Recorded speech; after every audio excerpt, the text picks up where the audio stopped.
প্রিয় দর্শক, আজকের আমি আপনাদের স্বাগত জানাচ্ছি। আমি স্বাগত সেলিম। আজ আমাদের অতিথি যুক্তরাষ্ট্রের সুনামখ্যাত বিশ্ববিদ্যালয় লং আইল্যান্ড ইউনিভার্সিটির অধ্যাপক ডক্টর শওকত আলী। শওকত ভাই, আপনাকে স্বাগত। প্রিয় দর্শক, আমরা আজকে যে বিষয় নিয়ে কথা বলবো, আপনারা জানেন বাংলাদেশে বিশ্ববিদ্যালয় শিক্ষকরা আন্দোলনে, তাদের দাবি বেতন বৈষম্য নিয়ে তাদের কথা, যে বাংলাদেশের সেক্রেটারিরা যে সুযোগ সুবিধা পাচ্ছেন সেই তুলনায় তারা অনেক সুযোগ সুবিধা থেকে বঞ্চিত, সেই বিষয় নিয়ে আন্দোলনে। এই বিষয়ে আমরা মিডিয়া যা দেখেছি, বাংলাদেশের প্রধানমন্ত্রী বলেছেন যে শিক্ষকদের বয়স সীমা 65 পর্যন্ত করা হয়েছে চাকরির ক্ষেত্রে, যা অন্যান্য পেশার ক্ষেত্রে নেই। আর অর্থমন্ত্রী এই বিষয়ে বলেছেন যে শিক্ষকরা আন্দোলন করছেন বিষয়টি না জেনেই, তাদের যে বেতন কাঠামো সেই বিষয়টি পুরোপুরি না জেনেই তারা আন্দোলনে। আর শিক্ষামন্ত্রী এই বিষয়ে বলেছেন অর্থ মন্ত্রণালয়ের সাথে এই বিষয়ে দেন দরবার চলছে, তারা সুষ্ঠু সমাধানের দিকে যাচ্ছেন। আমরা সকল আপনি বিষয়গুলো আপনি জানেন, এই বিষয়টা দিয়ে যদি শুরু করেন যে যুক্তরাষ্ট্রে আসলে শিক্ষকদের বেতন কাঠামোটা কেমন। আমাদের মিলেনিয়াম টিভির সমস্ত দর্শক শ্রোতাদের আমরা নববর্ষের শুভেচ্ছা দিই। আমি যে কথাটা আপনি জিজ্ঞেস করেছেন এটা খুবই গুরুত্বপূর্ণ। সচরাচর টেলিভিশন শোতে, টিভি শোতে দেশে বিদেশে আমি খুব কমই দেখি এ ব্যাপারে আলোচনা করতে, কিন্তু আপনি জিনিসটা আলোচনায় নিয়ে এসে আমার মনে হয় একটা গুরুত্বপূর্ণ কাজ করেছেন। দেখেন, আমাদের দেশের শিক্ষকতা যারা করেন তাদের প্রতি আমাদের দারুণ শ্রদ্ধা রাখতে হবে সব সময়। কিন্তু শিক্ষা পদ্ধতিটা রয়েছে সেই ব্রিটিশ আমল থেকে, যেটা চলছিল সেটাই চলে আসছে এখনো। কখনো কখনো সরকার তাদের নিজস্ব সুবিধা অনুসারে কখনো মর্যাদা বৃদ্ধির কথা বলছে, কখনো কমিয়ে দিয়েছে, কখনো 2 পয়সা বেশি, কখনো কমিয়ে দিল, কখনো বলছে যে এটা না করলে তোমার এই বোনাস টোনাস আমরা যে সুযোগ সুবিধা পাচ্ছি। এভাবে একটা সিস্টেমকে পূর্ণাঙ্গ গভর্নমেন্ট কন্ট্রোল করেছে, সে আপনি সরকারি হোক বেসরকারি হোক, এটা করে আসছে। যে কথা আপনি বললেন যে মর্যাদা, তাই না? আপনি বাংলাদেশের একজন শিক্ষক আর একজন সেক্রেটারির যে প্রশ্নটা উঠেছে এখন, আমি মনে করি এটা 100% অ্যাপ্রোপ্রিয়েট। আপনি সারা জীবন শিক্ষকতা করলেন, আমি নিজেও আমার জীবনী কেটে গেছে যুক্তরাষ্ট্রের শিক্ষকতা, এছাড়া আমি কিছু করিও না বুঝিও না। এই শিক্ষকতার একটা মর্যাদা আছে, এই মর্যাদা কিন্তু offered by the society, by the academic environment এবং এই government in general, state city government সব লেভেলে তাদের একটা মর্যাদার আসন দেওয়া হয়েছে। আপনি ইউরোপীয় দেখবেন তাই, যুক্তরাষ্ট্র আপনি তাই দেখবেন, উন্নত সব দেশে আপনি এটা পাবেন। তাদের মর্যাদাটার ক্লাসিফিকেশন আলাদা, এবং বেতন কাঠামো সুযোগ সুবিধে মান সম্মান। বেতনের ব্যাপারে একটা কথা সেটা আমি আরো পরে বলছি, কিন্তু ইন টার্মস অফ যে ফ্যাসিনেশন শিক্ষকতা করা, এটা যারা করে তারা এটা স্পেশাল ক্যাটেগরি অফ লোক, because of this prestige and to a certain extent their fascination, the love of education, the love of knowledge, এই সমস্ত কারণেই তারা আসে। পয়সা অনেক সময় কিছুটা কম হয়, কিন্তু বাংলাদেশের শিক্ষকতা যারা করেন, আমার ফাদারও শিক্ষকতা করতেন, আমার শ্বশুর একটা গভর্নমেন্ট কলেজের প্রিন্সিপাল ছিলেন, আমার নানাও শিক্ষকতা করেছেন। আমরা দেখেছি যে এখানে এই জিনিসগুলো নাই। এই যে মর্যাদার যে একটা আসন, এটাকে ক্রমান্বয়ে আস্তে আস্তে আস্তে আস্তে নষ্ট হয়ে গেছে। শুধু তাই না, এদের মর্যাদা বৃদ্ধির জন্য যা করার দরকার সেটা তো সরকার প্রশ্নই নেই। যেটুকু অর্জন হয়েছে তার জন্য তাদেরকে রাজপথে যেতে হয়েছে, বহু আন্দোলন হয়েছে, স্কুল কলেজ তারা বন্ধ রেখে রাজপথে গেছে। আমার ছাত্র জীবনে আমি নিজেও দেখেছি যে শিক্ষকদের সাথে আমাদেরকেও আন্দোলন করতে হয়েছে, যে আমার শিক্ষককে এভাবে অপমান করা যাবে না। আপনি দেখেন, একজন সেক্রেটারি হলো, একটা সিম্পল মাস্টার্স ডিগ্রি নিয়ে পাস করে সে সেক্রেটারি হলো, হিসেব অনুসারে দেখা যায় মাস্টার ডিগ্রি, ব্যাচেলর পরে বিসিএস করলো। বেসিক্যালি এটাকে আমরা বলে আমলা। আমলা মানে ভালো একজন গুড ক্লার্ক। এই ক্লার্ক যখন ভাই সেক্রেটারি লাগে না, ডেপুটি সেক্রেটারি লাগবে না, জয়েন্ট সেক্রেটারি না, একজন সেকশন অফিসার যদি আসে, একটা গভর্নমেন্ট কলেজের প্রিন্সিপাল উঠে দাঁড়িয়ে তার প্রতি শ্রদ্ধাবোধ যদি আপনি না দেখেন, আপনি ওই কলেজ থেকে আপনাকে নিয়ে যাওয়া হবে একেবারে বান্দরবনে, ট্রান্সফার করা হবে, কারণ আপনি তার প্রাপ্য দেননি, সম্মান করেননি, সাথে 2 পয়সা দিতে হবে, না হলে আপনার অখবর আছে, প্রমোশন আছে, গ্র্যাচুইটি আছে, পেনশন আছে, আপনার হয়রানি আছে, সবকিছু করবে একজন লোক যার সামান্য একটু ডিগ্রি আছে, এটা পাস করে এসে আপনার ক্ষমতা। কারণ ওই যে ক্ষমতাটা আসছে তার গভর্নমেন্টের কাছ থেকে, গভর্নমেন্ট তাকে পারমিশন করেছে তুমি এইভাবে হেনস্থা করবা। আপনি বলেন এটা কি রাইট? এটা প্রশ্ন, এটা করা সম্ভব? একজন শিক্ষক তার জীবন কাটালো শিক্ষকতা করে। শওকত, আপনি যে বিষয়টা বলছেন, আমরা বিষয়টা আপনাকে আনার মূল কারণটা হচ্ছে আপনি যুক্তরাষ্ট্রে এমন একটা জায়গায় আছেন, শিক্ষকতা মহান পেশায়, এখানকার শিক্ষা ব্যবস্থায় যে তুলনামূলক যদি বলেন, সেখানে যে সেকশন অফিসার, এখানে এই ধরনের কোনো কিছু আছে কিনা? এখানে আপনি কোন সেকশন অফিসার, কোন secretary, without the damn permission of the principal you cannot enter into the campus. আপনি কথাটা বুঝছেন? আপনি ওই কলেজে যাওয়ার যোগ্যতা নেই, সিকিউরিটি গার্ড আপনাকে আটকাবে। It does not matter whether even including the president of the country, without the permission of that head of the institution you can not touch the gate without ID. আমার আইডিটা সাথে করে নিয়ে পড়া এই কারণে। দেখছেন আপনি মর্যাদা, আপনি যাবেন না, ওর ভিতরে আপনার যাওয়ার অধিকার নেই। এটা গেল একটা। দ্বিতীয় কথা হলো যে এদেশ তো একটা ফ্রিডম, প্রত্যেকের নিজস্ব স্পেস আছে। যারা এই লাইনের লোক, গভর্নমেন্টের লাইন, তারা কিন্তু শিক্ষকদের প্রতি দারুণ শ্রদ্ধাশীল। আই হ্যাভ সিন লট। তারা যখন আসে, তারা কোনো কলেজ ইউনিভার্সিটি যখন আসে, তারা just like they became a student, simple is this, just like a simple student. কারণ তারা একটা মর্যাদা দেয়, যেই হোক, যে কর্নার থেকে আসুক না কেন, যে এরা আমাদের শিক্ষক, the teacher for the whole nation. এই মর্যাদা এদের এদেশে আছে। নিশ্চয়ই মনে আছে যে এখন যে শিক্ষকের সাথে একজন পুলিশ অফিসারের যে বিষয়টা পরে প্রেসিডেন্ট ওবামা তাকে হোয়াইট হাউসে নিয়ে গেল, নিয়ে কথা সেখানে বলেছে, তাকে মর্যাদা দিয়েছে। শিক্ষক শুধু না, ছাত্রেরও মর্যাদা আছে। আপনি দেখেন আমাদের একটা মুসলমান ছাত্র, তাকে নিয়ে যে হাত কড়া পরালো একজন রেসিস্ট মহিলা, সাদা ঘড়ি বালক বলা হয়। দেখেন প্রেসিডেন্ট কোন পর্যায়ের লোক। আমাদের কোন প্রেসিডেন্ট, প্রধানমন্ত্রী এটা করবে বলেন? কোন ছাত্রকে এই মর্যাদা দেবে? Who is he? যদি দেখে ওর কানেকশন তো একটু এদিক ওদিক আছে, ও আমার লাইনের লোক না, তো ওরে তো আরো জেল দিয়ে দে, জেল দেওয়ার ঝামেলা আছে, বুঝছেন না?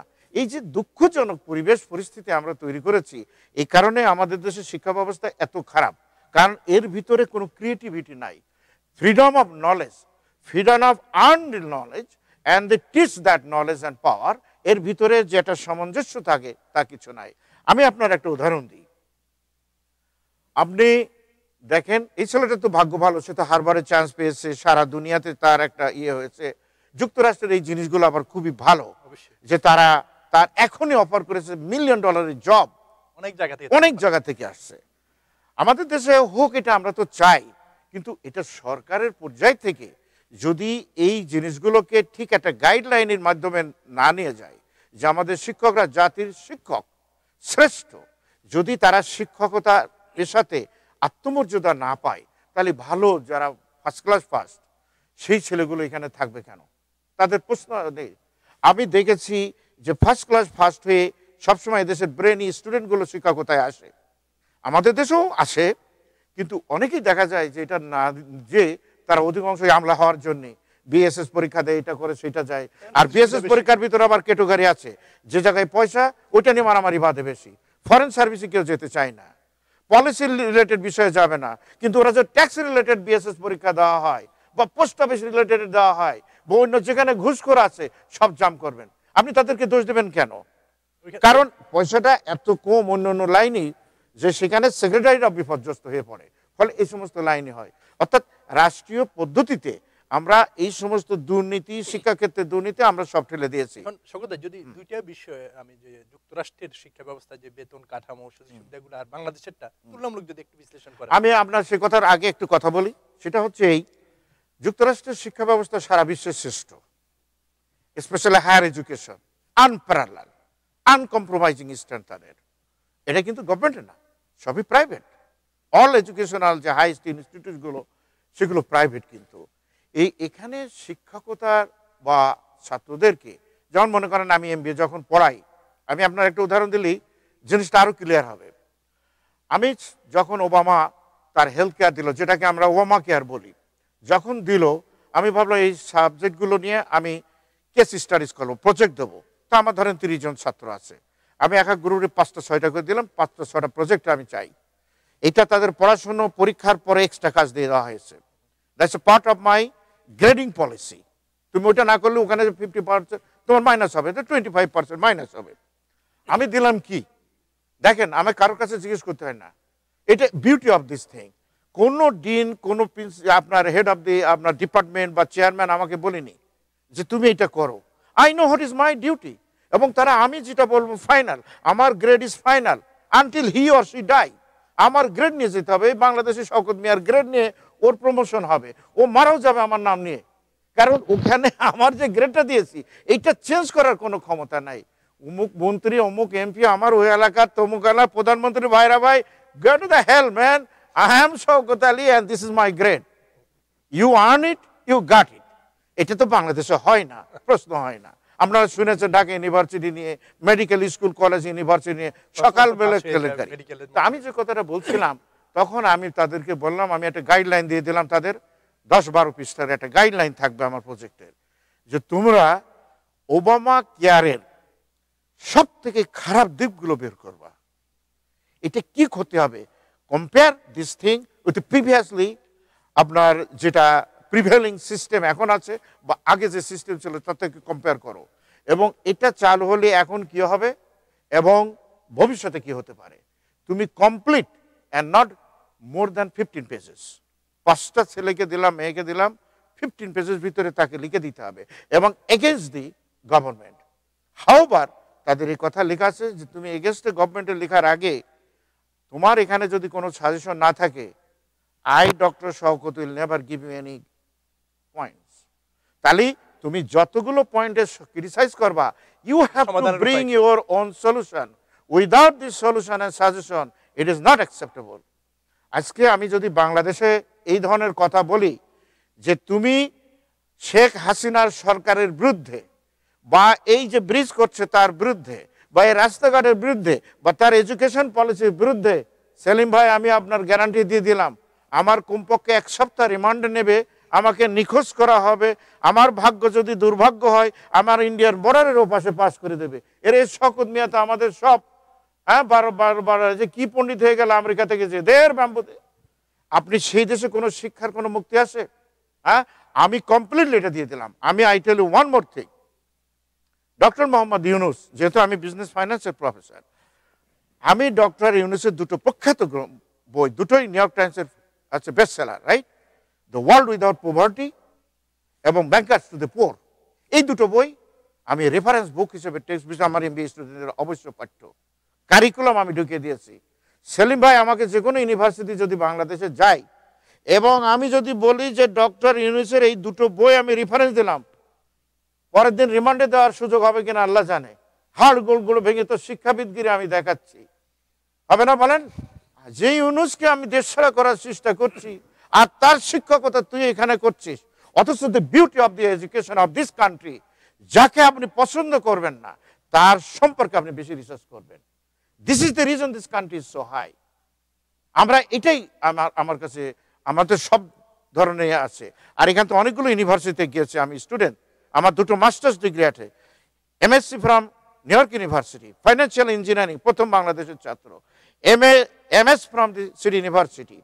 I came here as a Columbia University student and National Demography and Economic Policy উপরে, and I got PhD from Fordham University.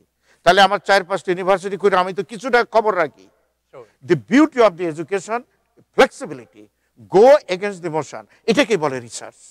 আপনি এই রিসার্চ করতে গেলে আপনার হাত পা ভেঙে দেবে, আপনি কোথায় যাবেন সেলিম ভাই? আপনি এডুকেশনের কোয়ালিটি আপনি কোনোদিন পাবেন না। আজকে আমাদের গ্রন্থগুলো থেকে আপনি যেহেতু বলছেন এই কথাটা, আপনি সুযোগ দিয়েছেন, মেনি থ্যাঙ্কস, যে সেখানে আজকে দেখেন আমাদের জাতীয় যে নেতাগুলো, জিয়া রহমানের ছবি সরিয়ে দেওয়া হলো, মাওলানা ভাসানীর নামগন্ধ কোথাও নাই। বঙ্গবন্ধুর প্রতি আমার শ্রদ্ধা আছে, তার কন্ট্রিবিউশন আপনি দেন, কিন্তু তার অর্থ কি এই শেখ সাহেব বেঁচে থাকলে তো উনি বলতেন এই মাওলানা ভাসানীর নায়িকার রে, আরে জিয়া রহমানের নায়িকা, উনি নিজেই বাধা দিতেন। কিন্তু আজকে দেখেন আমরা সবগুলো ধ্বংস করে দিয়ে একটা জিনিস করে রেখে দিয়েছি। এটা কি কোনো একমুখী শিক্ষানীতিতে কখনো এই যে শতবুল ফুটতে দাও যে কথাগুলো আমরা বলি বাংলা ভাষায়, এটা তো সুযোগ হয় না ভাই। এটা এবার সেকেন্ড কোশ্চেনে আমি আপনার আসি বেতন ভাতা। এখানকার বেতনের নিয়ম হলো এক একটা গ্রেডে আপনি ঢুকবেন, যখন ধরেন আমি ঢুকছি লেকচারার হিসেবে, হ্যাঁ, লেকচারার পরে অ্যাসিস্ট্যান্ট প্রফেসর হয়েছি, associate professor, senior associate professor, এই নিয়ম এগুলো আছে। এক একটা গ্রেডে আপনাকে বেতন একটা ভালো কাঠামো দেওয়া হবে। এটা কি সামঞ্জস্য আছে? এটা আপনি আপনার ঘর ভাড়া আপনাকে দেওয়া হবে না, আপনি এই বেতন দিয়ে আপনার ঘর ভাড়া, আপনি কোথায় থাকবেন, নিকটে থাকবেন, সিঙ্গেল থাকবেন, এগুলো আপনি পড়বেন। আপনার এই বেতনটা ডিভাইডেড বাই 12 করা হবে, 12 দিয়ে প্রতি মাসের, তাহলে প্রতি মাসে জেনারেলি 2টো চেক দেওয়া হয়, তাহলে এটা 24টা চেক আসবে। This budget is for you. Say for example আপনি $75,000, 85,000 যা পান, এইটাকে আপনার ওই 12 মাস দিয়ে ভাগ করে 2টো চেকের করলে যা যা হয়, এখান থেকে হিউজ অ্যামাউন্ট ট্যাক্স গভর্নমেন্ট কেটে নিয়ে নেবে। অন্য যা যা বেনিফিট আছে সেগুলোর কিছু কিছু দেবে, যেমন রিটায়ারমেন্ট বেনিফিট এগুলো করবে, সেভিংস প্ল্যান করবে, এগুলো দিয়ে তাদেরকে একটা দেওয়া হয়েছে, হুইচ ইজ অ্যাডজাস্টেড। সামটাইম এটা অ্যাডজাস্টেড হয় না, এক্সকিউজ মি। সেখানে তারা এটা ইউনিয়ন আছে, তারা গভর্নমেন্টের যে পোভার্টি লাইন রয়ে গেছে তারপর বেস করে বিভিন্ন গ্রেডের মানুষদেরকে ইনফ্লেশন অ্যাডজাস্টমেন্ট করে। এই সমস্ত করার পরে তাদেরকে যেটা দেওয়া হয় মোটামুটি তাতে তাদের চলার কথা। এই বিষয়টা ওই বাংলাদেশে যারা শিক্ষকরা আন্দোলন করছেন তারা সেক্রেটারিদের সাথে তুলনামূলকভাবে সেই সুযোগ সুবিধাটা চাচ্ছেন। এখানে কি এরকম সরকারি কোনো অফিসিয়ালদের সাথে কোনো তুলনা করা যায় কিনা? গভর্নমেন্ট, হ্যাঁ, এটা যায়। এখানে এদেশে যারা ভালো ইউনিভার্সিটি বা যারা পড়ায় প্রফেসর, তাদের বহুত রিসার্চ করতে হয় এবং রিসার্চ প্রজেক্টগুলো ফাইন্যান্স করে। আপনি জানেন যে এনরমাস অ্যামাউন্ট অফ মানি তারা রিসার্চের জন্য পায় বিভিন্ন প্রাইভেট থেকে, সেখান থেকে very good amount of money তাদের নিজস্ব একটা ফান্ডে যাবে, কারণ তারা এই কাজটা করছে। এটা বেতন ভাতার বাইরে, বেতন ভাতার সাথে সম্পর্ক নাই। প্লাস আপনার এরা তো এক্সপার্ট ভাই, এরা তো ওয়ার্ল্ড আপনার প্রমিনেন্ট এক্সপার্ট। তো সেখানে তারা দেখা যায় কনসালটেন্সি যায়, সেখানে তারা যায় বিভিন্ন ইনস্টিটিউশন তাদেরকে হায়ার করে লেকচার দেওয়ার জন্য, বিভিন্ন জায়গায় তাদেরকে এটা দেওয়া হয়, এটা রিপোর্ট করতে হয়, কিন্তু এর সাথে বেতনের আপনার কোনো সম্পর্ক নেই। ফলে অ্যাট দি এন্ড যখন আপনি প্রফেসর বা রিটায়ার্ড প্রফেসর বা যাই হন না কেন, আপনার একটা very good amount of money আপনার ফান্ডে আসবে, হুইচ ইজ গুড।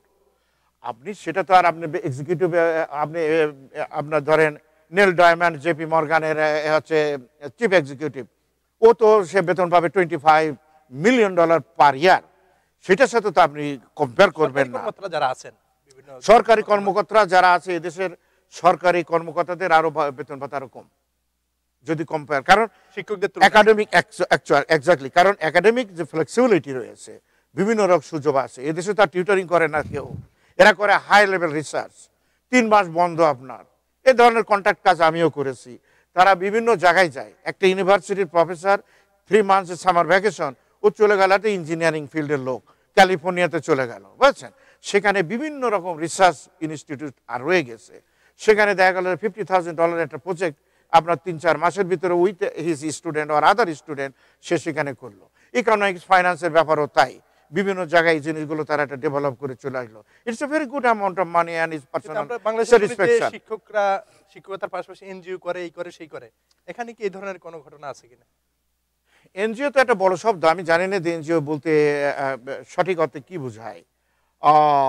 যারা করে তাদের যদি সেই লেভেল এক্সপার্ট বা তার এক্সপার্টাইজ থাকে, তারা সেটা এখন যদি কোনো গ্রামের প্রাইভেট কলেজের কোনো শিক্ষক একটু এনজিও করলে একবেলা, আর একবেলা এসে শিক্ষকতা করলো, কারণ কমিটি তাকে বেতন দেয় না, হাটখোলা বাজার টাজার থেকে যে চাঁদা ওঠার কথা ছিল সেটা উঠলো না, তখন বেচারাকে সামহাও ম্যানেজ করতে হয়, টিউশনি করে টিউটরি করে এটা করে। বেলায় কথাটা আসে যে তারা এনজিওর সাথে বিভিন্ন ভাবে বিভিন্ন প্রতিষ্ঠানের সাথে সম্পৃক্ত থাকে।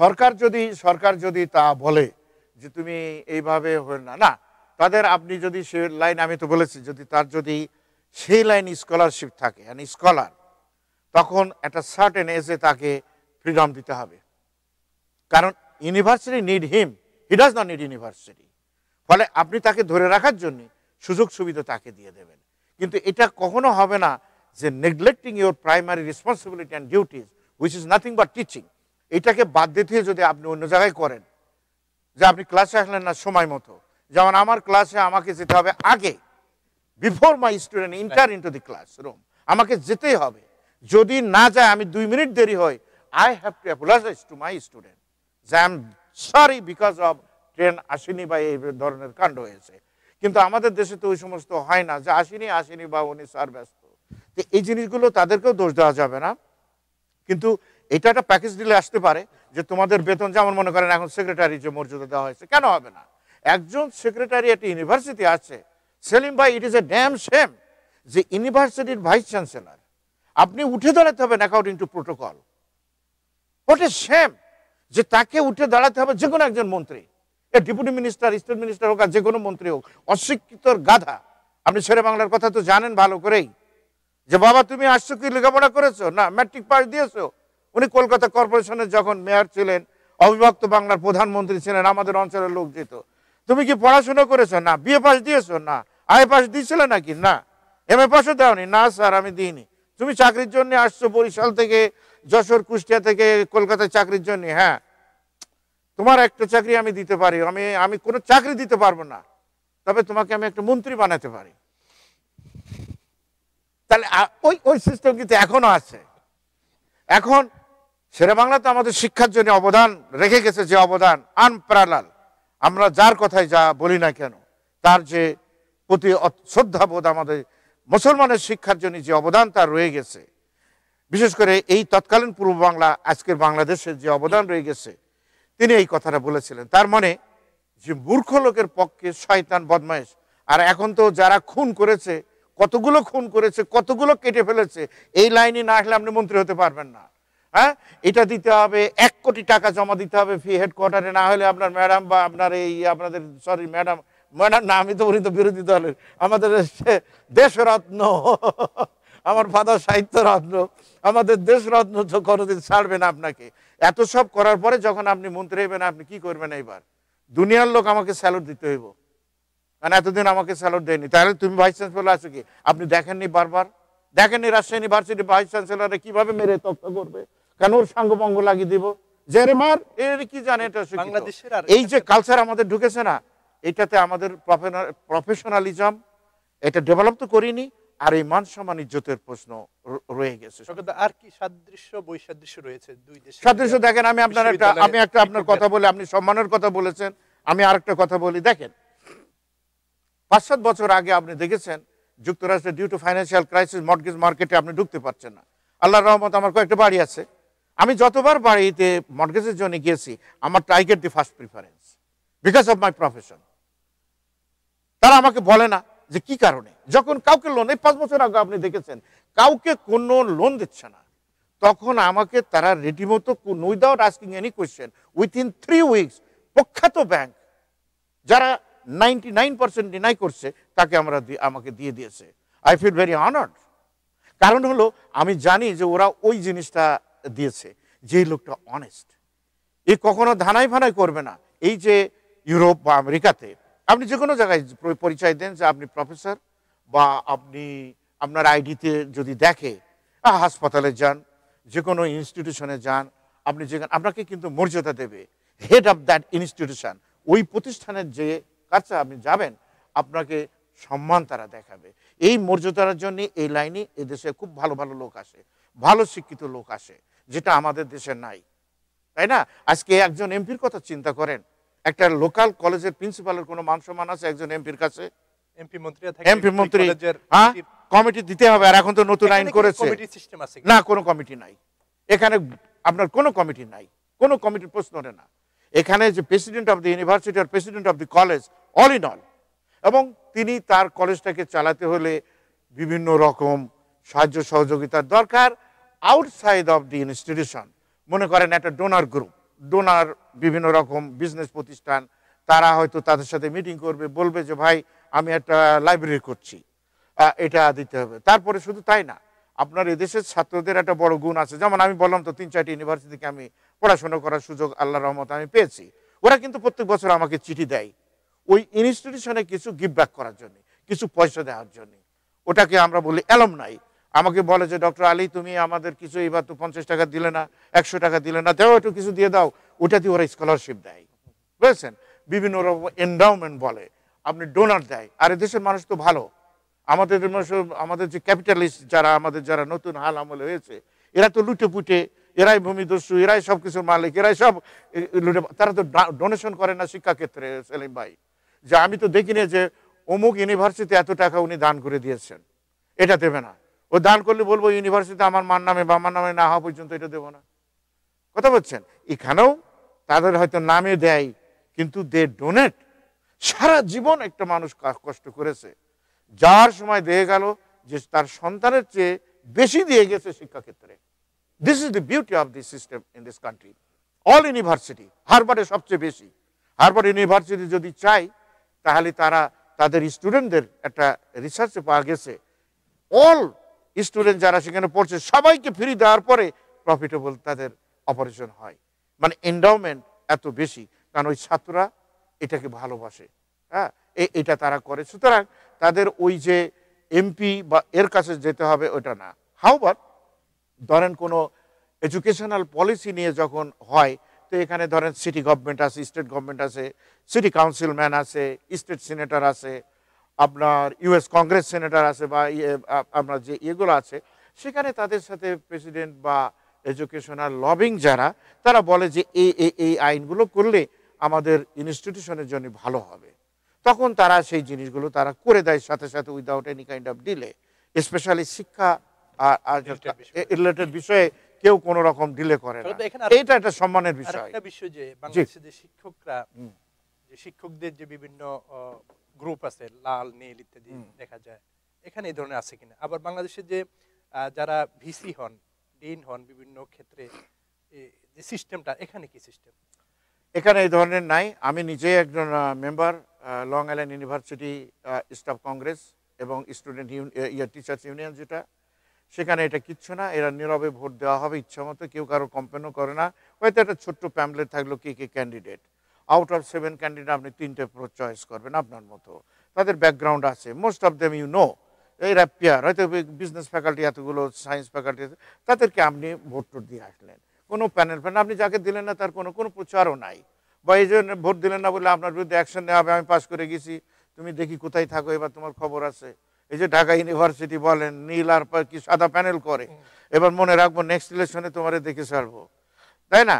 আবার এটাকে ভাইস চ্যান্সেলরও বলে দেবে যে তুমি এই খেলা করো, না হলে আমি যদি থাকি তাহলে তোমার হলো খবর আছে। তখন ও দেখা গেল নীল প্যানেলে দিয়ে দিল, খানিকটা দিয়ে একদম পাস করে দিয়ে দিল। ওই তো আবার এই ইউনিভার্সিটি সিনেট আপনার মনে আছে, বর্তমান ঢাকা ইউনিভার্সিটির যে ভাইস চ্যান্সেলর, তার অ্যাপয়েন্টমেন্টের ব্যাপারে আপনি নিশ্চয়ই মনে আছেন যে 4-5 বছর আগে কোনো ভোটই হয়নি, সবাই বয়কট করেছে যে এরা আমরা চাই না। সেখানে আপনার বোধহয় 30 না 40% বয়কট করে গেছে, কিন্তু ওর মতো ঘোষণা করলে যে আমি নেক্সট টার্মে আমি যাব। এ ধরনের এখানে নাই, এ ধরনের সিস্টেমই নাই।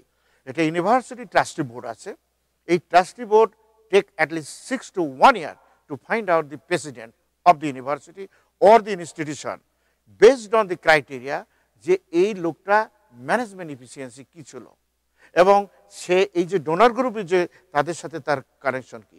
প্রেসিডেন্টের কাজই কিন্তু ইনস্টিটিউশনটা চালানো, ফাইন্যান্সিয়ালি ভায়াবল করে রাখা, ডোনারদের সাথে যোগাযোগ করা, এবং সেখান থেকে তাদের ডোনেশন নিয়ে এসে বিভিন্ন ডিপার্টমেন্টে দেওয়া, এগুলো দেওয়া, এবং বেতন টেতন যেগুলো আছে তাদের একটা সেট আপ আছে, বিভিন্ন ফান্ড থেকে তাদের এটা করা হবে। স্টুডেন্টরা টিউশন থেকে আসবে, বিভিন্ন রকম ইউনিভার্সিটি ইনভেস্টমেন্টও আছে, বহু ইউনিভার্সিটি। এখানে ভিসিরা কিভাবে নিযুক্ত হয়, নিয়োগ হয়, সরকারের কোনো কিছু থাকে কিনা এখানে? ভাইস চ্যান্সেলর ঠিক এইভাবে না, এখানে ভাইস চ্যান্সেলর আমরা যেটা বলি chancellor of the city university সিস্টেমে শুধু চ্যান্সেলর বলা হয় এটা। হ্যাঁ, ওটা ওরা পিয়ার রিভিউ যেভাবে হয় না, ওটা ফ্যাকাল্টিতে সিনিয়র মোস্ট ফ্যাকাল্টি যে থাকে, তিনি একজন হয়তো কলেজে ছিলেন আগে, এখানে তো 22-23টা ক্যাম্পাস আছে, সিটি ইউনিভার্সিটির কথা আমি বলছি। সেখান থেকে আপনি গ্রাজুয়েট সেন্টার সিটি ইউনিভার্সিটির যে হেডকোয়ার্টার, সেখানে আপনি আছেন কতদিন, আপনার পার্সোনাল ব্যাকগ্রাউন্ডটা কতদিন, আপনার রিসার্চ স্কলারশিপ কেমন ছিল, কিভাবে আছে, এরপরে ক্রাইটেরিয়া করে সিটি ইউনিভার্সিটি ভাইস চ্যান্সেলর, এটা উনি একজন প্রফেসর, ওনাকে বাইরে থেকে ধরে নিয়ে আসে দেওয়া হয় না। আমাদের ইচ্ছে করলে তো ভাইস চ্যান্সেলর যে কোনো রকম লোককে বাইরে থেকে নিয়ে এসে দেওয়া যায়, তাই না? দীর্ঘদিন থেকে এই সিস্টেম চলে আসছে। সিনিয়রিটি মেনটেন করা হয় না, লেজুল বৃত্তি মেনটেন করা হয়, আবার সবসময় সব সরকারের আমলে এটা ছিল। এবং আমি যদি মনে করি যে সে আমার পকেটে এটা করছে না, যেমন আমাদের ঢাকা বিশ্ববিদ্যালয়ের ভাইস চ্যান্সেলর শামসুল আরেফিন, আমাদের শেখ হাসিনার যতগুলো মিটিং আছে দেখবেন উনি প্রথম সারিতে বসে আছেন। উনি কোনো ফ্যাকাল্টি মিটিং ফিটিং কি আছে, ম্যানেজমেন্ট আছে, এগুলো ধাত না ধরে ওখানে বসে আছেন। উনি একদম সব জায়গায় উনি আছেন এবং উনি হুমকিও দিচ্ছেন। যেমন কিছুদিন আগে ভাইস চ্যান্সেলর হুমকি দিয়েছে Ashraful Shamsul Arefin, I hope it is very relevant. তিনি বলেছেন যে পাকিস্তানের সাথে সম্পর্ক, কূটনৈতিক সম্পর্ক ছিন্ন করতে হবে। এই কথা যদি যুক্তরাষ্ট্র বলতো তাহলে কি হতো জানেন সেলিম ভাই? ফ্যাকাল্টি থেকে রেজুলেশন নিত, kick him out from our institution. Faculty থেকে রেজুলেশন নিত, ডিন থেকে বলা হতো যে kick him out right now, কারণ হি ক্রস দ্য বাউন্ডারি। সেখানে তোমার কোনো প্রতিজনই সরকার আছে, দ্বিপাক্ষিক সম্পর্ক আছে, পররাষ্ট্র মন্ত্রণালয় রয়েছে, পররাষ্ট্রমন্ত্রী রয়েছে, প্রাইম মিনিস্টার রয়েছে, প্রেসিডেন্ট রয়েছে। Who you are that nonsense যে তুমি ডিক্লেয়ার করলে যে পাকিস্তানের সাথে সম্পর্ক রক্ষা করা যাবে না। সর্বসম্মতিক্রমে সেরা সিদ্ধান্ত নিয়ে বসে আছে যে পাকিস্তানের সাথে কূটনৈতিক সম্পর্ক ছিন্ন করতে হবে। এই যে স্টুপিডিটি, এটা শুধুমাত্র বাংলাদেশে চলে। আপনি যে কম্পেয়ারের কথা বলছেন সেলিম ভাই, আপনি ভারতের এডুকেশনের কথা বলেন না কেন? আমার সাথে তারা আসছে পিএইচডি করার জন্য, মাস্টার লেভেল এমএসসি করার জন্য। আমি দেখেছি high quality education, you know that. যারা যে সমস্ত দিল্লি থেকে যারা লেখাপড়া, লখনৌ, পাঞ্জাব, হায়দ্রাবাদ, এই সমস্ত ছেলেপেলেদের চিনি, পশ্চিম বাংলা থেকে, কলকাতা ইউনিভার্সিটি থেকে ছাত্রকে আমরা দেখেছি, গালফ অফ ডিফারেন্স। তবে সেখানে কিন্তু মর্যাদা অনেক বেশি, শিক্ষকতার মর্যাদা। ওই যে গুরুগারি বিদ্যা ছিল না, আগে ঘরে বসে করতো, যেটাকে আমরা বলি উস্তাদজি। আমার আব্বাও একজন উস্তাদজি ছিলেন, তার নামই উস্তাদজি আহমদ আলী সাহিত্য রত্ন। এই মর্যাদাটা কিন্তু তারা ইন্ডিয়াতে এখনো কিন্তু, যদি আপনি এই গুরুগিরির ভিতরে থাকেন তাহলে কিন্তু ইন্ডিয়াতে in general in terms of society তার একটা মর্যাদা কিন্তু আলাদা। আর আমাদের দেশে এই বখাটেগুলো আশেপাশে যখন এমপি হবে, মন্ত্রী হবে, এই এলাকার উপজেলা চেয়ারম্যান হবে, এরা কি কাউকে মর্যাদা দেয়? উপজেলা চেয়ারম্যান একটা প্রিন্সিপালকে যে কোনো সময় ডেকে যে কোনো ধরনের এটা করতে পারে, তাই না? আপনি ওরে নকল করতে গেছে, আপনি জানেন না আমার ভাইজি এটা, আপনি নকল ধরলেন কেন? তা না ধরলে তো পারতেন। আপনি কানেকশনটা জানেন কি না? বলে হ্যাঁ জানি ভাই, তো ধরলেন কেন? তা আপনি বেশি ইয়ে করেছে, আপনি একটা চাকরি বাকরি খুঁজে নিয়ে আমার পক্ষে সম্ভব না আপনাকে রাখা। This is the way we handle our nonsense.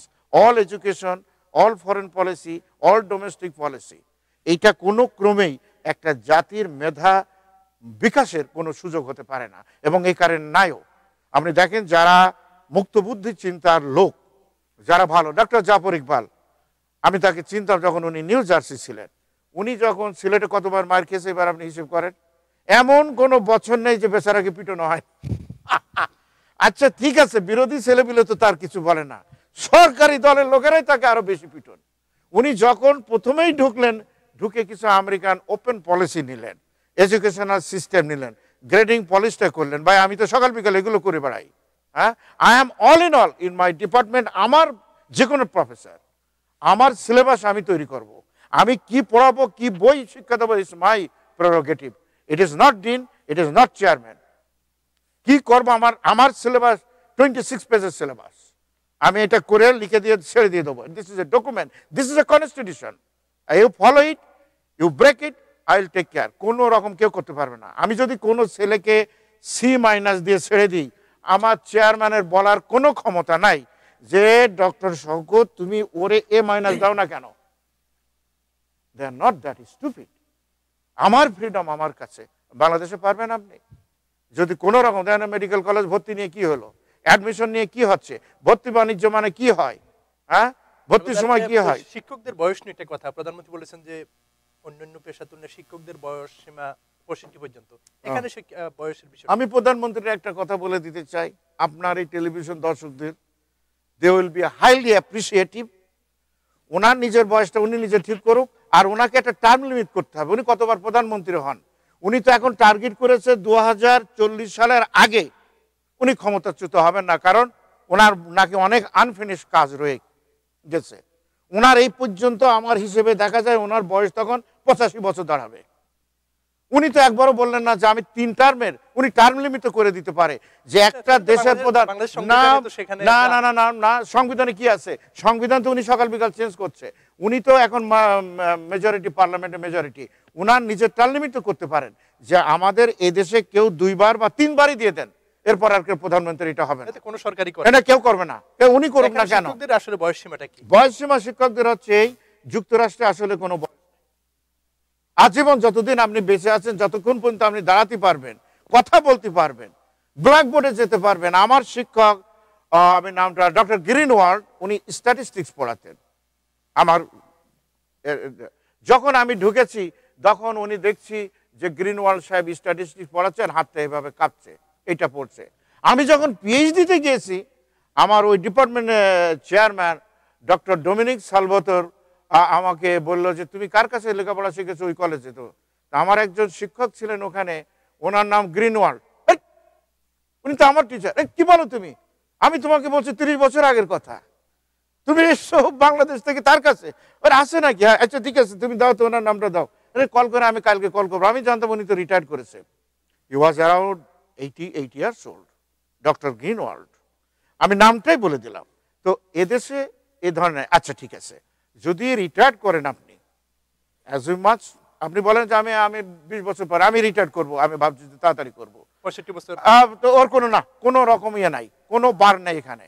এটা প্রেসিডেন্ট রিগান এটা করে গেছেন যে কোনো বার নাই। জবের ক্ষেত্রে কিরকম? জবের ক্ষেত্রে এখানে দুটো সিস্টেম আছে, এদেশে জবের ক্ষেত্রেও আছে। একটা আপনি কন্ট্রাক্ট বেসিস করতে পারবেন, একটা রিটায়ারমেন্ট আছে। এটা রিটায়ারমেন্ট আছে, কোনো জায়গায় 60 আছে, 65 আছে, 70 আছে, in general it depend on which institution you do. এগুলো করার পরে আপনার হচ্ছে শিক্ষাক্ষেত্রে আনলিমিটেড রয়ে গেছে, যে এটা প্রেসিডেন্ট রিগান করে গেছে, কারণ শিক্ষাক্ষেত্রে ওই সময় একটা ক্রাইসিস চলছিল, এ কারণে সেটা করা হয়েছে। তো এখানে এই ধরনের কোনো বার নেই, বরং যদিও ওই মানে অভিজ্ঞ শিক্ষকতা তো আরো বাড়ে, এই সময় অভিজ্ঞ যত বাড়বে, শিক্ষকতা এমন একটা বিষয় যে এটা আপনার অ্যাপ্রিসিয়েটিভ ভ্যালু আছে, যত দিন যাবে তার মূল্যটা তত বাড়ে। আমাদের দেশে এই সমস্ত গার্বেজ কথাবার্তা যে উনি এই বয়সের এই পর্যায়ে এসে ওনারা দরকার নেই, এটা করা, এটা সম্পূর্ণ অন্যায়।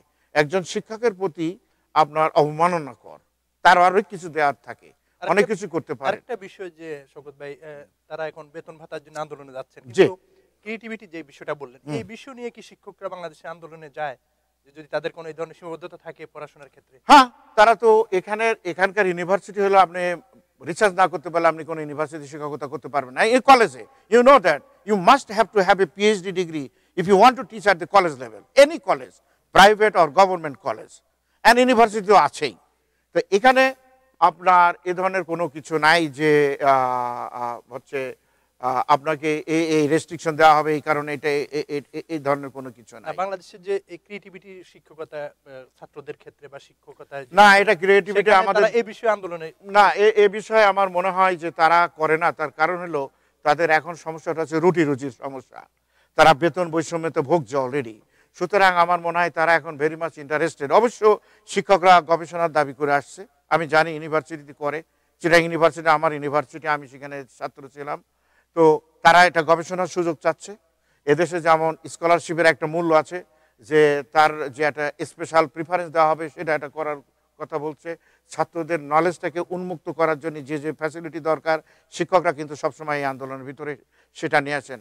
I am very proud of them যে তারা এই আন্দোলনটা করতে হবে এবং তাদের এটা করা উচিত, এবং তার সাথে যারা ছাত্র আছে তারাও এতে যোগ দেওয়া উচিত, যে এই জিনিসটাকে একটা ওয়ার্ল্ড ক্লাসে তো আপনার নিয়ে আসতে হবে। আপনি ইন্ডিয়াতে যান না কেন, এমনকি পাকিস্তানের শিক্ষা ব্যবস্থা আমাদের থেকে অনেক ভালো। আপনি ইন্ডিয়ার শিক্ষা ব্যবস্থা তো আমি বলেছি যে অনেক ভালো। আপনি ডিজিটাল যুগের কথা বলছেন, অনেক কিছু কথাবার্তা বলছেন, কিন্তু আমাদের শিক্ষা ব্যবস্থা শিক্ষকদের প্রতি আপনি এ ধরনের বৈষম্যমূলক নীতি নিচ্ছেন কেন? বিশ্বের বিভিন্ন, বিশেষ করে যুক্তরাষ্ট্রে অনেকগুলো ইউনিভার্সিটি পড়াশোনার করার সুযোগ হয়েছে, বাংলাদেশের একটা স্বনামধন্য ইউনিভার্সিটি আপনি পড়াশোনা করছেন, যদি এই বিষয়টা যদি তুলনামূলক ছাত্র হিসেবে যদি মূল্যায়ন করেন, আসলে কোন লেভেলে? প্রথম কথা, আমি শুধু একটা কথা বলবো আমাদের বাংলাদেশের মানুষ হিসেবে, যে আমি যত ইউনিভার্সিটি গিয়েছি সেলিম ভাই, আমার ইউনিভার্সিটি, আমার কলেজ বাংলাদেশে, আমি তাদের প্রতি কৃতজ্ঞ। আমার সমস্ত শিক্ষকদের প্রতি আমি শ্রদ্ধা জানাই। তারা যে কষ্ট পরিশ্রম করে এই পেশাতে টিকে আছেন, এবং আমি শওকতকে, আমার এখনও মনে আছে, আমার হলের সিট রেন্ট দিয়েছিলাম চিটাগাং ইউনিভার্সিটি মাত্র 10 টাকা। আমি এই সুযোগ জীবনে আর কোথাও কোনো ইউনিভার্সিটি পাইনি। আমি বাংলাদেশের যে ইউনিভার্সিটি যে টাকাগুলো আমি খরচ করেছি, যে বেতনটা আমি দিয়েছি, তার থেকে 5000 গুণ বেশি বেতন আমাকে দিতে হয়েছে, যদিও আমরা স্কলারশিপ বা অন্যান্য কিছু পেয়েছি। আমাদের সবাইকে কিন্তু আমাদের বাংলাদেশের ইউনিভার্সিটি এবং আমাদের শিক্ষকদের প্রতি শ্রদ্ধাশীল হওয়া উচিত। যারা আমরা বাইরে আসি, এটা হওয়া উচিত যে সুযোগটা আমার গরিব দেশ আমাকে দিয়েছে আমি যেন জীবনে কখনো না ভুলি।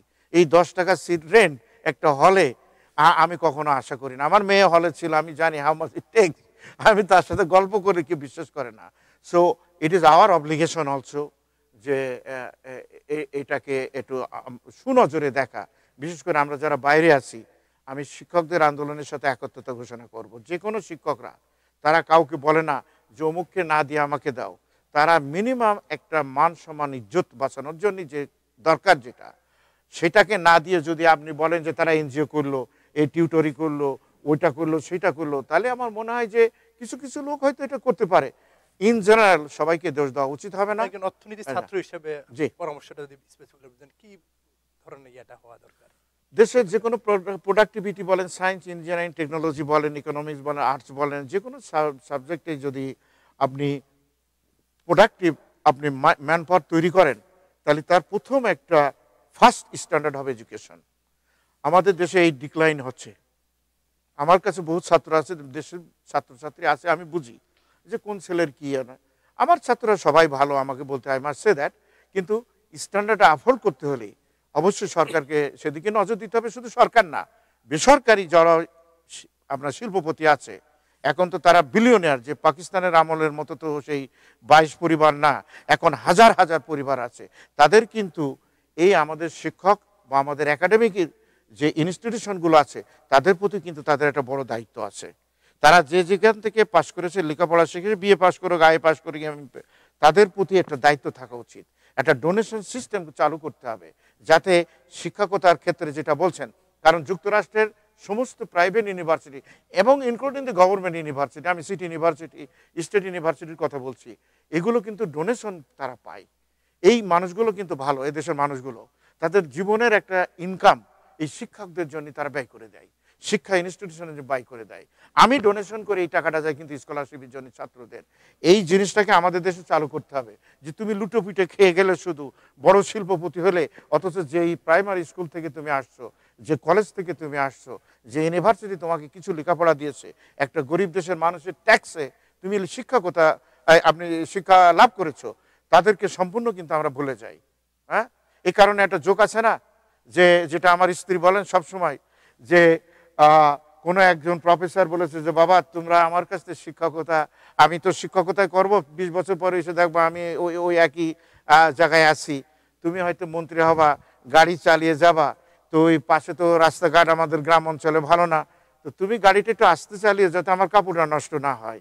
আমার ওয়াইফ খুব ভালো করে বলেন, এটা যোগ করেই বলেন, কারণ তার ফাদার একটা গভর্নমেন্ট কলেজের প্রিন্সিপাল ছিলেন। তা এটা আমার একটা অনুরোধ থাকবে, একই কথা আমার স্ত্রীর সাথে সুর মিলে বলতে চাই, যে একটু সাবধানে গাড়ি চালিও, একটু মর্যাদা দিও। এটা হলে আমার মনে হয় যে আপনার যে সেট দি টোন বলে যে কথা আছে, সোসাইটি ইন জেনারেল, শুধু সরকারকে আমরা বলবো না, কিন্তু এটা সোসাইটি ইন জেনারেল তাদেরকে একটা সম্মানের মর্যাদায় তাদেরকে দিতে হবে। সেটা আমাদের পক্ষে যদি সম্ভব হয়, তাহলে আমরা কিন্তু যে ক্রিয়েটিভিটির কথা বলছিলেন, শিক্ষকদের ক্রিয়েটিভিটির সুযোগ যদি না থাকে, তাহলে আপনি ছাত্রদের ক্রিয়েটিভিটি কিভাবে দেবেন? আমি তো বললাম সিলেবাসের কথা, আই এম দি বস, আমি যা বলবো, ইউনিভার্সিটি যা শিক্ষা দেবো, যে বই আমি করব, যে সিলেবাস আমি লিখবো, এইটাই ঠিক। আর আমি যা করব আমার ইচ্ছা মতো আমি করবো না, আমার একটা গাইডলাইন আছে সেটা, কিন্তু সেটা কখনো আমার হেড অফ দি ডিপার্টমেন্ট বা চেয়ারম্যান বা ডিন আমাকে বলবে না ডক্টর শওকত তুমি এটা পড়াতে পারো না, এটা করবো না, ওইটা করবো না। আমি তার যুক্তি থাকবে আমার পিছনে। আমি যে কোনো বললাম তো ডক্টর ইউনূসের জিনিসগুলো সারা দুনিয়াতে তার রেফারেন্স বই পড়ানো হয়। হোয়াট এ আনফরচুনেট সিচুয়েশন যে ডক্টর ইউনূসের কোনো বই আপনি রিকমেন্ড করতে পারবেন না বাংলাদেশের ইউনিভার্সিটিতে। বর্তমান আন্দোলনের প্রেক্ষিতে সরকারের প্রতি আপনি কি পরামর্শ? শেষ করব, বাংলাদেশ সরকার সবসময় বলছে দেশ এগিয়ে গেছে, অর্থনৈতিকভাবে এগিয়ে গেছেন। সমিতি প্রুফ, সমিতি start with the education system. যে আমাদের এডুকেশন সিস্টেমকে ভালো করতে হলে আমাদের শিক্ষকের প্রতি মর্যাদা দিতে হবে, এবং সেই মর্যাদা যদি আমরা দিতে পারি, তাহলে শিক্ষা ব্যবস্থার একটা পরিবর্তন হবে, এবং ফ্লেক্সিবিলিটি দিতে হবে প্রফেসরকে। বিদেশি বহু দেশ আছে, সেখান থেকে তারা শিখতে পারে। আপনার বিদেশে এসে যদি আপনি ঘুরে যান, মন্ত্রী হিসেবে চলে গেলেন, আমার কাছে এ পর্যন্ত কোনো মন্ত্রী দু একজন খালি বলেছে, বাংলাদেশের কোনো মন্ত্রী কিন্তু কেউ বলেনি যে আমি যুক্তরাষ্ট্রে যাচ্ছি শওকত ভাই, বা আপনি এখানে লেখাপড়া করেন তো বহুদিন, আমার কোনো স্কুলে নিয়ে যান একটা, বা আমার কোনো ইউনিভার্সিটি নিয়ে যান, আমি একটু দেখতে চাচ্ছি। কোনো ইয়ে নাই। তারা এই ব্রুকলিনে মিটিং করবে না। সেলিম ভাই আমার কথা অন্যরকম, আমি রাজনীতি থেকে সব কিছু আমরা ধোলাই কাব্য করে দিয়ে দিচ্ছি। তারা কেউ করবে ব্রুকলিনে করবে, ব্রোঞ্জে করবে, ম্যানহাটানে করবে, এই জ্যাকসনাইট এসে মারামারিতে সামিল হবে, 3-4 ভাগ নিয়ে মারামারি করবে, কিন্তু কেউ বলবে না I don't want to West this time with this people. আমি যাব, এখানকার ভালো ইনস্টিটিউশন আছে, আপনি জানেন দি ক্যাপিটাল অফ এডুকেশন বলা হয় নিউ ইয়র্কে, সেখানে আমি যাচ্ছি, আমি একটা সুযোগ নেব, আমি একটা অন্য ইউনিভার্সিটি যাব, বা আমি এখানে দেখব, বা আমি শিখবো। দে আর নট ইন্টারেস্টেড। তাতে আপনার কি বোঝা যায়? কি বুঝলেন কি আপনি? তো ফলে ওদের রাজনীতিও যেমন হয়েছে, কারণ আপনার ইউনিভার্সিটিকে যদি ঠিক প্রোডাক্টটা আপনি তৈরি না করতে পারেন, তাহলে আপনার রাজনীতি তো আর হবে, সামাজিক অবক্ষয় হবে। আপনি যে কথাটা বললেন যে এর প্রভাবটা কি পড়বে, প্রভাবটা আপনি বললাম তো, অর্থনীতির শাস্ত্র হিসেবে আমি মনে করি, ছাত্র হিসেবে, যে এর প্রোডাক্ট অবশ্যই আমাদের প্রোডাকশানে পড়বে, আমাদের জিডিপিতে পড়বে, আমাদের ন্যাশনাল ইনকামের পরে পড়বে, এবং ভবিষ্যৎ জেনারেশনকে যদি আমরা সেভাবে তৈরি না করতে পারি, তাহলে তার খেসারত দিতে হবে। আপনাকে অনেক ধন্যবাদ। Many thanks. আমি হয়তো একটু বেশি বলে ফেলছি, অধ্যাপক মানুষ, আমার দর্শকদের কাছে আমি মাপ চাচ্ছি। Thank you. Thank you. প্রিয় দর্শক, আজ আমরা এখানে শেষ করবো। আপনারা ভালো থাকুন, সুস্থ থাকুন এবং মিলিয়ে